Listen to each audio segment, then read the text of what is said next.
¿qué tal? Bienvenidos a este bonus track de La Taberna, un programa del 88.7 FM CIUDADELA. Los saluda Algorosí.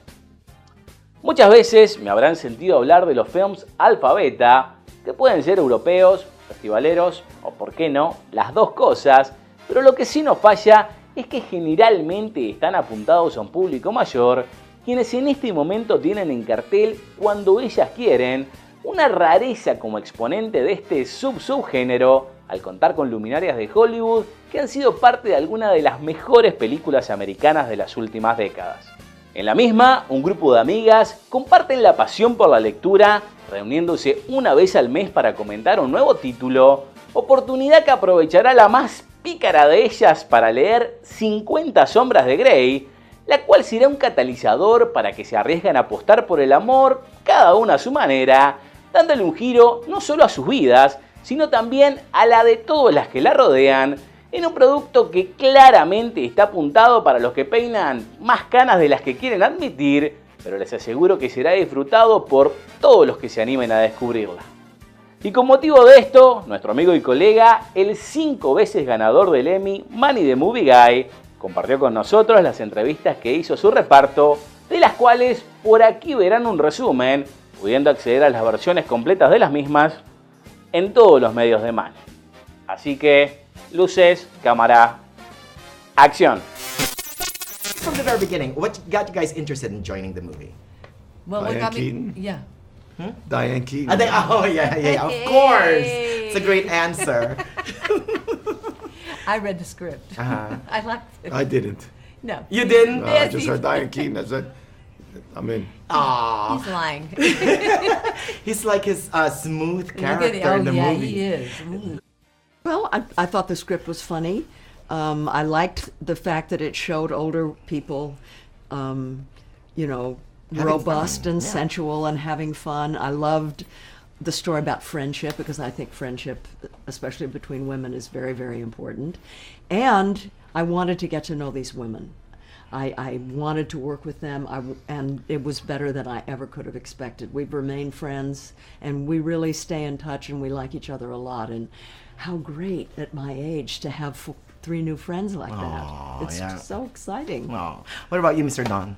Well, it was pretty easy lifting for me. I got to tell you, the material is great, and I got to show up every day and work with one of my best friends, and be a part of a project where there is so much exquisite professional talent and these beautiful ladies. So what got you guys interested in working in the film, joining the cast? Well, we were asked, which Nicely. doesn't always Just that. happen. And I think both Mary and I were thrilled to work with Jane and Diane. Yeah, And it they- was just, to miss that opportunity, I would have needed my head examined. Let's talk about your characters. Let's start with you, Miss Candice. A woman who has the power to handcuff anyone. According to the movie. Yes. Yeah. And looking for love in maybe the right or wrong places. Yeah, it doesn't go so well in the beginning. Yes, but at least she's looking. And because before she had just sort of had this useless cat.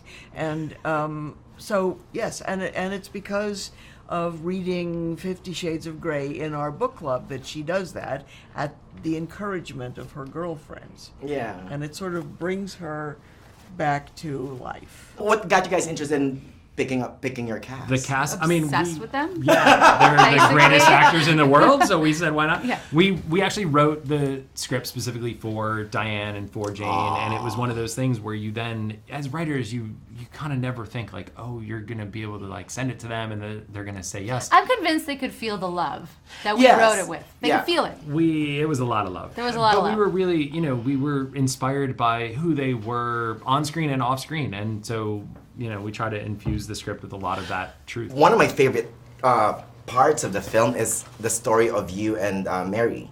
That you understand them. Mm-hmm. Both of them, actually. Yeah. Right? I mean, there's no bad or there's no good or bad. Right. I mean, you're coming from a place where retirement seems to be the end of the line, the end of your life. Right. Right? While she just wants affection. Yeah. Yeah. And she wants to have a relationship that includes sex. Yeah. And would go to great lengths to find it. And does. And he can't, but so she resorts to trickery. Yeah. Well, one of the biggest chuckles that I heard from the screening yesterday was, of course, the Viagra scene. Mm-hmm. Everyone loves your Viagra scene. Was it It was very hard. We could see that. It was hard to do. Would you resort to the same thing that your character did? No. No. That would not be a good idea. But First she of all, does pull surprises on her. I do like to surprise my husband, but they're slightly less invasive than what my character did. Well, here's the magical part about it is because, that really is a very complicated topic. Well, yeah, right? and I think it's complicated, and it was also that, he had just had his world kind of shaken really, up. Yeah, and his professional life, and which for men, they take that hard. I think it's difficult. We're all defined by our work, but men have a special relationship to it. Mm-hmm. So it was an interesting theme. Why the book? Why 50 Shades of Grey? It was the true inspiration for the idea, and it's a book and a trilogy or a series of books that has had such a significant impact, and it's also funny. It roots the movie in humor. Yeah, and it's truthful. There's a lot of book clubs that have actually read this book. They may not admit it, but it's true, and they've read this book and they've had very, very stimulated discussion. It is true, and I kind of like the way that the book has its own art. Yes. In the movie. It It created this fun tension in the beginning, yeah. And at the end it was also, it's all about love. It is, exactly. and that's what and that I love book that. is. Thank yeah. you.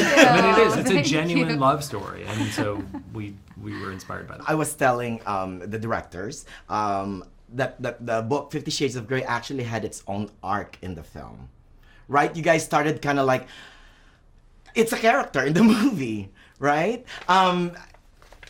Did you ever read 50 Shades of Grey? Yeah, I read you it. did? I read it before this movie was even existing, because I wanted to see why everybody was so excited about it. And I had read erotic novels before, so I knew what a really good one was like. This isn't the best one I've ever read, but it certainly did wake up a lot of women, and that's why I wanted to bring it to the book club. Which is a good thing, right? Yes, you're right. Very good thing. It's nice to see older people having fun. Because we don't normally see that a lot in movies, often. Which is a shame. Isn't it? Yeah. Well, the movie, they feel that the movie going public is from a certain age to a certain age. That's the big audience. But then you have movies like this, or movies that all of a sudden always surprise. You go, wow, that movie did really well, and it wasn't made for that demographic. But you know what? That demographic will also show up to see it because they hear it's a great movie, and a great movie is a great movie. It's ageless in a way. And at its heart, though, the movie at its heart is, it tackles ageism really well, I think, right? Yeah. What's your opinion of that? It exists. Yeah. And it's part of what you face. Yeah. How do you tell stories about people that are, I guess, no longer acceptable to tell stories about? Yeah. And how come that is? Yeah. Because I think they're fascinating, personally, and always did find that. So I don't subscribe to it, but I know I'm part of it. Yeah. And it's being exhibited. And so what do? Yeah. You live through it and you talk about it. Antes de irnos, les recordamos que van a poder escuchar La Taberna por acá, la 88.7 FM de Montevideo, o en todo el mundo a través de www.fmciudadela.com de lunes a viernes en su nuevo horario a partir de las 14 horas, donde este y todos los viernes nos van a tener a nosotros para ponerlos al día con todos los estrenos de la cartelera nacional, para que arranquen el fin de semana de película.